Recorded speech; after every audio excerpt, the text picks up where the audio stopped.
దర్శించుమయ్యా.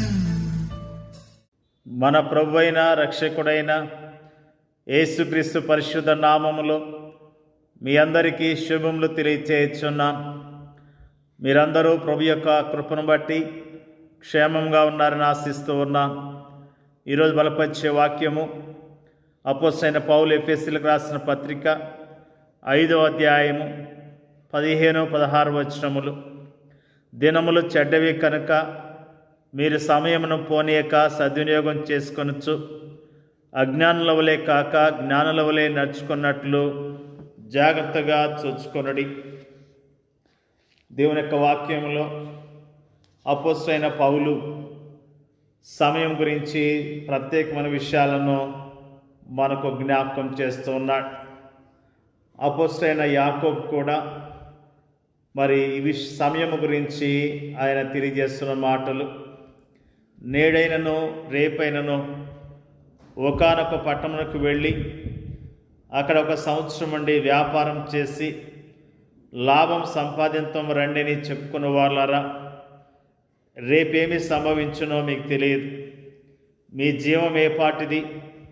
మీరు కొంతసేపు కనబడి అంతలో మాయమైపో ఆవిరి వంటి వారి కనుక ప్రభు చిత్తమైతే మనం బ్రతికి ఉండి ఇది అది చేతమని చెప్పుకొనవలెను. ఇప్పుడైతే మీరు మీ డంబముల యందు అతిశయపడుచున్నారు. ఇట్టి అతిశయమంతయు చెడ్డది. కాబట్టి మేలైనది చేయనెరిగియు అలాగూ చేయని వానికి పాపము కలుగును. అంతేకాకుండా దేవుని యొక్క వాక్యములో ప్రసంగి గ్రంథకర్త తెలియజేస్తున్న మాటలు కూడా జ్ఞాపకం చేసుకుందాం. ప్రతిదానికి సమయము కలదు. ఆకాశము క్రింద ప్రతి ప్రయత్నమునకు సమయము కలదు. పుట్టుటకు, చచ్చుటకు, నాటుటకు, నాటబడిన దాన్ని పెరికివేయుటకు, చంపుటకు, బాగు చేయుటకు, పడగొట్టుటకు, కట్టుటకు,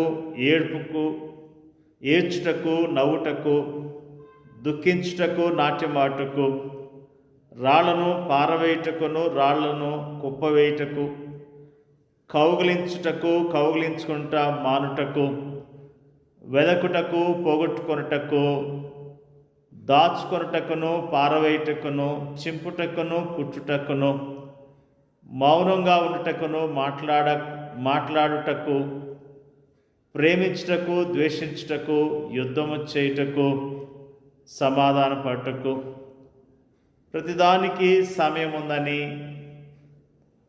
ప్రసంగి గ్రంథకర్త తెలియజేస్తూ ఉన్నాడు. సమయం చాలా విలువైనది. గడిచిన సమయాన్ని మనం తీసుకొని రాలేము. కనుక మనం ప్రతి నిమిషాన్ని కూడా జాగ్రత్తగా వినియోగించుకోవలసిన అవసరం ఉన్నది. సమయము దేవునిచే ఇవ్వబడిన ఒక అమూల్యమైన బహుమానం. ఆ బహుమానమునకు మనము సొంతదారులము కాము. కానీ దాని విషయమై రానున్న ఒక దినాన మనమందరం కూడా దేవునికి లెక్క చెప్పవలసిన వారముగా ఉన్నాం. సమయము మన సొంత కాదు, కానీ దానికి మనము కేవలము నిర్వాహకులు మాత్రమే. నేటి మన ధ్యాన వచనములోని అజ్ఞానులు, జ్ఞానులు అనే మాటలు లోతైన భావాన్ని మనకు తెలియజేస్తూ ఉన్నాయి. ఈ లోకములో మనం జీవించే విధానాలు 2 అన్నట్లుగా అవి మనకు తెలుపుతున్నాయి. ఈ లోకంలో మనము అజ్ఞానుల వలెనైనా జీవించవచ్చు, లేక జ్ఞానుల వలనైనా జీవించవచ్చు అని అవి మనకు జ్ఞాపకం చేస్తున్నాయి. మొట్టమొదటిగా సమయమును జ్ఞానయుక్తముగా ఉపయోగించటం ఎలా అనే విషయాన్ని మనము ధ్యానిద్దాం. ఈ లోకములో మన దినములు మనవి కావు, అవి దేవునివి. ఈ వాస్తవాన్ని గుర్తించిన వారు తమ జీవన విధానాన్ని గురించి జాగ్రత్త వహిస్తారు. వారు తమ జీవితంలో దేవుని చిత్తమేంటో తెలుసుకొని దానికి అనుగుణముగా తమ ప్రణాళికలను, కార్యకలాపములను రూపొందించుకుంటారు. దినదినము వారు దేవునితోటి సన్నిహిత సహవాసములో కొనసాగుతూ ఆయన నడిపింపును కోరుకున్నప్పుడు ఆయన వారి ఆత్మీయ నేత్రాలను తెరుస్తాడు. వారు సరైన మార్గంలో నడిచేందుకు ఆయన వారికి జ్ఞానాన్ని అనుగ్రహిస్తాడు. అయితే అజ్ఞానుల పరిస్థితి అందుకు వేరుగా ఉంటుంది. తమ జీవన విధానానికి వారు అంతగా ప్రాముఖ్యతను ఇవ్వరు. వారి జీవితాలు ప్రణాళికాబద్ధముగా ఉండవు, కానీ గాలికి అటు ఇటు కొట్టుకొని పోయే పొట్టులాగా ఉంటాయి. వారి జీవితాలకు గమ్యమంటూ ఉండదు. తాము ఎప్పుడు ఎక్కడ ఏం చేస్తారో వారికే తెలియదు. వారి జీవితాలు సోమర్తనముగాను బద్ధకంగాను ఉంటాయి.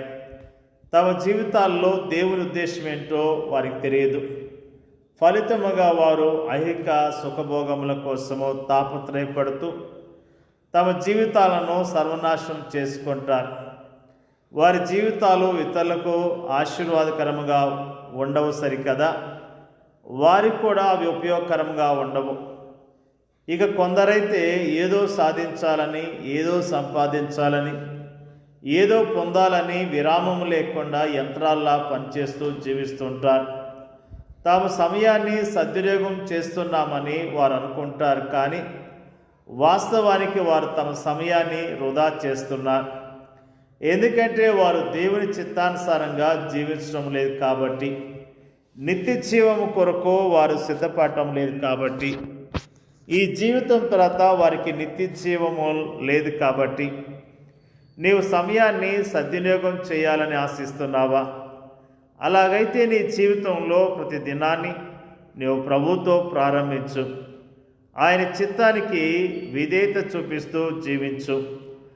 ఆయన నడిపింపును కోరుకుంటూ ఆయన ఉద్దేశానుసారముగా జీవించు. నిజంగా మనమందరం కూడా సమయం విషయంలో శ్రద్ధ కలిగి ప్రభు కొరకు మనము జీవించవలసిన వారమై ఉన్నాం. ఈ అంత్య దినాలు అపాయకరమైన దినాలని దేవుని యొక్క వాక్యము తెలియజేస్తున్నది. భక్తులు మరి సమయాన్ని సద్వినియోగం చేసుకొని ఎంతగానో దీవించబడ్డట్లుగా దేవుని యొక్క వాక్యము ఎంతో స్పష్టంగా తెలియజేస్తున్నది. దేవుడు మనకిచ్చిన సమయాన్ని చక్కగా వాడుకుందాం, ప్రభుని గణపరుద్దాం, ప్రభు కొరకు జీవిద్దాం. దేవుడి యొక్క వాక్యాన్ని దీవించునుగాక. పరిశుద్ధుడైన మా తండ్రి, నీకు వందనాలు, స్తోత్రాలు తెలియజేస్తూ ఉన్నాం. దినములు చెడ్డవే కనుక మీరు సమయమును పోనీయక సద్వినియోగం చేసుకొనచ్చు, అజ్ఞానుల వలె కాక జ్ఞానుల వలె నడుచుకున్నట్లు జాగ్రత్తగా చూసుకొనుడి అనే మాటలు మాకు జ్ఞాపకం చేసినందుకు స్తోత్రాలు తెలియజేస్తూ ఉన్నాం. ప్రభువా, మా ఆయుష్ను నీవిచ్చిందే ప్రభువా. అయా, నీ యొక్క కృపను బట్టి మమ్మల్ని బ్రతికిస్తున్నారు. అయా, మీరే ప్రభువా అయా మమ్మల్ని బ్రతికిస్తున్నారు, నడిపిస్తున్న విధానం బట్టి నీకు వందనాలు, స్తోత్రాలు. మాకు ఇచ్చిన సమయాన్ని మేము చక్కగా జాగ్రత్తగా వాడుకొని నిన్ను మహిమపరచడానికి సహాయం చేయమని అడుగుచున్నాం. వాక్యం వింటున్న ప్రతి సహోదరిని సహోదరుడు వారి కుటుంబాలను జ్ఞాపకం చేసుకొని దీవించండి అయ్యా. నీకు స్తోత్రాలు ప్రభువా. వారందరూ ప్రభువా నీ కొరకు జీవించడానికి మీరు సహాయం చేయండి అయ్యా. నీకు స్తోత్రాలు. నిజంగా ప్రభువా, నీ నామములో పరిచయం చేస్తున్న సేవకులను వారి కుటుంబాలను దీవించి ఆశీర్వదించండి. నీ నామం ఎరిగిన ప్రతి విశ్వాసిని దీవించండి. వారికి ఉన్న ప్రతి అవసరత మీరు తీర్చమని ప్రార్థన చేస్తున్నాం. ప్రభువా, మా దేశాన్ని మీరు కరుణించండి. మా దేశ ప్రజలను కనికరించి రక్షించండి, కాపాడమని ప్రార్థన చేస్తున్నాం. మణిపూర్ రాష్ట్రంలో ఉన్న క్రైస్తవులను మీరు జ్ఞాపకం చేసుకోండి అయ్యా. నీకు స్తోత్రాలు. ఆ రాష్ట్రంలో ప్రభువా అనేకమైన భయంకరమైన పరిస్థితులు ఉన్నాయి. ఆ రాష్ట్రంలో ఉన్న పరిస్థితులు అన్నీ కూడా అయా మారటానికి, ప్రజలకు మేలుకరంగా ఆ పరిస్థితులు మారటానికి సహాయం చేయండి అయ్యా. నీకు స్తోత్రాలు ప్రభువా. ఎంతోమంది సేవకులు, విశ్వాసులు మరి ప్రభువా ఎంతగానో దుఃఖాన్ని, బాధను కలిగి ఉన్నారు.